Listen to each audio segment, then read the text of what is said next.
Children of God. I mean, I just think we should start by saying congrats on already having a season 5 before there was even a season 4.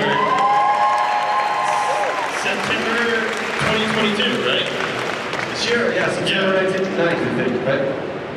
Yeah, September 9th. Yes, I think it's September 9th. Yeah, literally announced before we even got season 4. You know, you and Martin and we had Ralph here. I think that was like right after Netflix had acquired the show from YouTube Red, rest in peace. But now looking back, I mean, I can't imagine you've ever thought you'd come back, but I certainly can't imagine that you either thought that you would be 5 seasons in to this series. I knew we'd be back. 1983 when we wrapped and I got the credit kick and he choked me out. I said, we're gonna 35 years. We have a TV show, we're gonna get our revenge. So I knew it was coming back at some point, and the fact that we're 5 in, it feels like it's gone so fast. So season 4, they dropped it, season 5 comes, and then hopefully we got more. So we got more in the tank. Cobra Kai's going nowhere.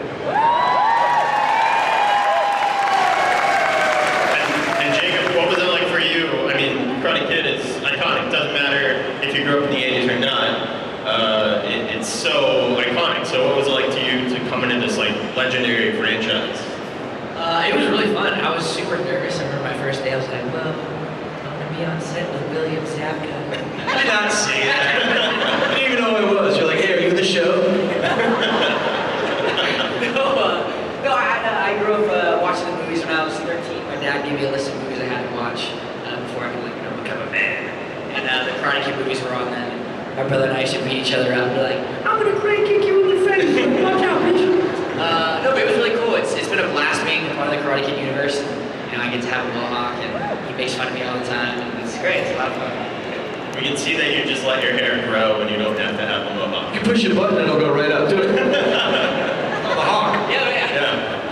I just turned evil and I'm like, yes, Sensei, what do you want me to do? Who do you need me to kill? That's why you're my idol, because you kill easily. You know, we get to see Thomas Ian Griffith come back as Terry Silver from Karate Kid 3. What was that like to kind of have him back and have him in this like new role in this new season? Well, it was really interesting because we hadn't seen each other since 1989. Yeah. Really, you know. And they hadn't come back for, you know, I liked it because I can't give away too much, but it's good that he's the villain because I really like the arc of my character, and then he's misunderstood and he's somewhat vulnerable at times, and he's got a good relationship with Tori. You see another side of this guy other than the hard ass from the movies. So now Terry takes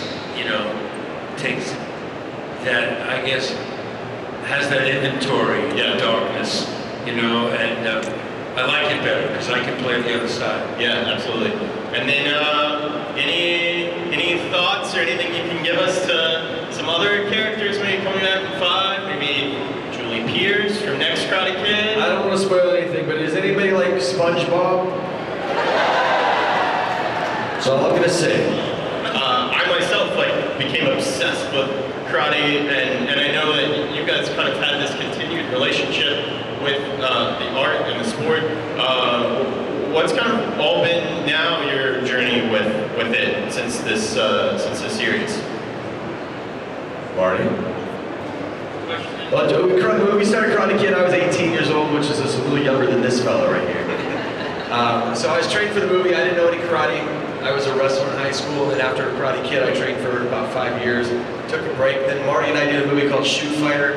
I got to train again with these great martial artists, and then took a long break, and then Cobra Kai came around, and so I, you know, stretch out the hamstrings and get the machine going again. And it's right there. It's great. You know, if your body's conditioned, your muscle memory, all that comes back. Just got to stay conditioned. We go really hard. And then this guy comes in and blows us all away, you know. He couldn't even walk when the show started. Now he's flipping around. I learned everything from my sensei Kove.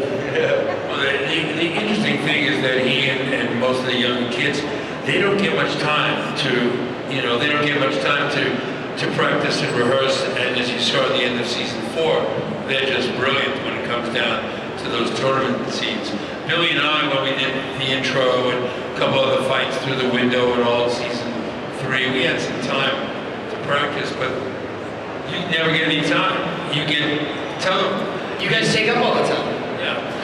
But the bottom line is they get a day here or a day there to practice and rehearse, and yet it always is such a formidable fight when it's filmed.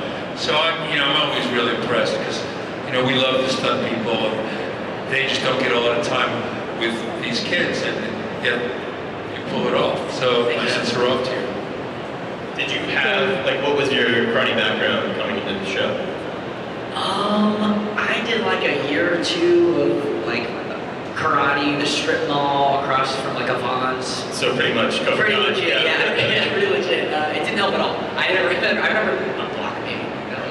But yeah, I didn't really have a lot of experience going into it. And yeah, I just kind of got thrown into it. And just having a stretch nonstop. It's the first thing I remember from the first season training a lot. But yeah, it's been fun. We get a little bit of time to train in between shots and different episodes that we do. And yeah, we train a decent amount. Yeah, for sure. Hi, my name is Arlie, and my question is, how different do you think the show would have been if Mr. Miyagi was in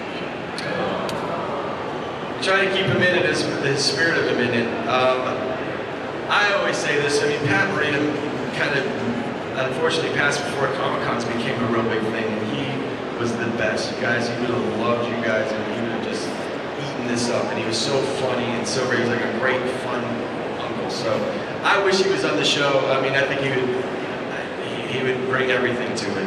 It's a missing piece, but we write him into the show and the legacy and the roots and the depths of Okinawa and his teachings. And so I think Miyagi is maybe said more per episode than any other character's name. So this show is definitely paying tribute to Miyagi. Wish he was here, wish he was a part of it. I think we all feel that way. Okay, my question is for Mr. Zabka. Who would win in a real fight, you or Ralph Macchio? Who? Ralph Macchio. Just kidding.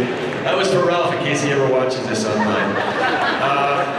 Who would win in a real fight? We'll never know because the only time they let us fight is if it's choreographed, and the last time we both did a back knuckle to the face at the same time. So we'll have to see if there's another chance after that. Yeah, I hope so. That would be fun. That would be dope. Yeah. I'd be down for it. He wouldn't be so excited about that. Alright, thank you.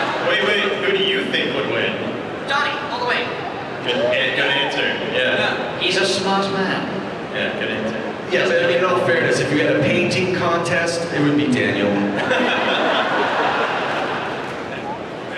when I went through that window in season 3, it was rough. A lot of shards and all that. But no, I was just kidding. The stuntman did that. In Karate Kid 2, when I nailed this window and it never broke as a special thing, it was supposed to break and you go right through after the window shatters. That really hurt because the window never shattered, and I went after Miyagi and bam, I went through real glass and shards were sticking out of my hand. It was rough. But we passed through it, and then the next day we shot me coming out, and with a little new skin on there. It was the hand of the Terminator all over it. Wait, you can punch the window out of a car? Right through, yeah. You're so strong. All All right, bro, this better be the best question ever. I actually have a question for Jacob.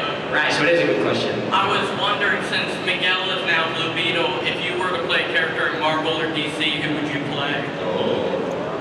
I want to play Blue Beetle's villain.